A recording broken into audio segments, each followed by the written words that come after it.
A couple of weeks back, we invited people from the future to travel back in time, if they could, and attend this event. I thought maybe that if somebody saw that video in the future where time travel is possible, they would be tempted to come back and join the conversation, kind of like in Annie Hall where Marshall McLuhan. What's that? Was this supposed to be somebody? Excuse me, sir? Yes. You're not from the future. Yes, I'm outside and it's cold. It's freezing out here. Well, why don't you? I guess you should come on in that case. Yeah, I'm sorry. I'm from the future, but I got here a little late and they locked me out. You're a little disorganized for somebody from the future, it seems like. Well, I mean, not completely disorganized. I do have this wireless headset. Good thinking. Good thinking. I wondered why you could speak directly to us through the speakers in the studio here. Well, you know, it's an old time traveler trick. Once you figure out that you are late, you can't undo it twice, but you can flip back and pick up something if that works out for you, you know. It really helps you stay oriented. Well, just come up here on stage.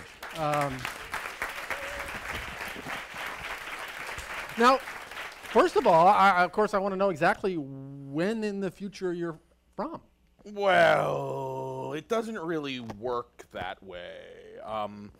There's more than two directions. It's just a lot more fluid than that. I think the easiest thing to say would be I'm from quite some time in the future. Quite some time is a little vague, frankly, for me. If you could just be a little more precise. But is this one of those paradox problems? That's why you can't tell us? No, it's not the paradox thing. It's a little bit like it's a framework problem. It's like trying to explain a server farm to a 13th century French peasant. You know, it's just a little problem with trying to because you have to explain electricity. And then you have to explain computers, and then you have to explain binary computing, and then you have to explain the internet, and then you have to explain Nigerian email scams, and the whole thing eventually just becomes really difficult to deal with. So even if I were a very smart 13th century French peasant? Yes, even if you're the smartest French peasant in the world, it's just a pain to deal with. So let's just say quite some time. Well, so whenever it is, quite some time in the future that you come from, is time travel common? Oh yes, it's very, very common. Really? Yeah. And is it, what do you use? Do you use it for things? Yeah, you know, primarily we use it for productivity. Like let's say it's the morning and I'm having a bad morning and I'm not getting a lot of work done. If it gets to be about 11:30, 11:45, I'll jump back to 8:30, and future me will help earlier me try to have a more productive day. Nice. But then there are two of you. Right. And the future me usually brings coffee back for earlier me, which is actually usually why there's a problem in the first place. And then future me can tell earlier me which meetings we didn't have to go to, which emails didn't need answering, and whether it is actually going to rain or not. But then doesn't that lead to one of these paradox problems? Yeah, little ones. Little ones. You know, really, seriously, in your time, you guys are way too obsessed with causality and with paradox. It's really not nearly the problem you think it is. But the grandfather paradox, where you go back in time and kill your grandfather, and then you don't exist? Who does that?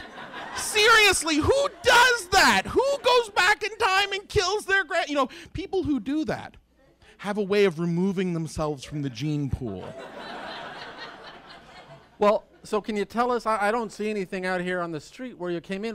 What does your time machine look like? What's it like? It's that framework problem again. It's the French peasant problem. It doesn't work like that. You know what is interesting, though, is thinking about how every age sees time travel. It says a lot about the age you're in. Like the Egyptians, they saw time travel as a boat that sails off beyond the sunset. And as we heard, H.G. Wells saw it as a brass machine that gentlemen of a certain caliber were qualified to operate. And in America, of course, you see a time machine as a car that runs on plutonium, and it travels fast, fast, fast. It's a car that can take you time traveling on the open road. Well, Professor Goldberg a couple of minutes ago gave us at least an idea that a time machine would be like a spaceship because you travel through the wormholes. Can you give us at least some hints of your vehicle or whatever it is? Okay, I'll try. What you're dealing with is a buggy whip problem. You see, when cars were first invented, when the automobile first invented, they were called horseless carriages because the paradigm was they were defined not by having a motor, but by the absence of a horse. And so for the first couple of generations of cars, they would actually build a buggy whip holder right there on the driver's side, car after car, even though there was no buggy whip and no need for a buggy whip because there was no horse. So our time-traveling spaceship is our horseless carriage. But what is our buggy whip? What exactly are we unable to conceive about the way time travel actually works, about your time machine? You know, the trick is you have to let go of your assumptions. First, there's no such thing as what you're thinking of as time. And second, it absolutely does not require a machine. Huh. There you go. Well, now that we've got you here, though, maybe could you take a few questions from the audience? I'm sure they'd be curious. I'd be happy to. Well, then let's see if anybody here has a question. This might be your only chance, too. Will we get health care reform? You know, I probably shouldn't tell you, but yes, actually, a comprehensive healthcare program is coming soon. Universal Soylent, and it's really exciting, and I think you have a lot to look forward to. It's a new age. Any other questions? Have corporations taken the place of nations yet? Well, I think that already happened here, didn't it? This is the early 21st century, right? That's where we are, yeah. Oh, I'm sorry. That actually already occurred.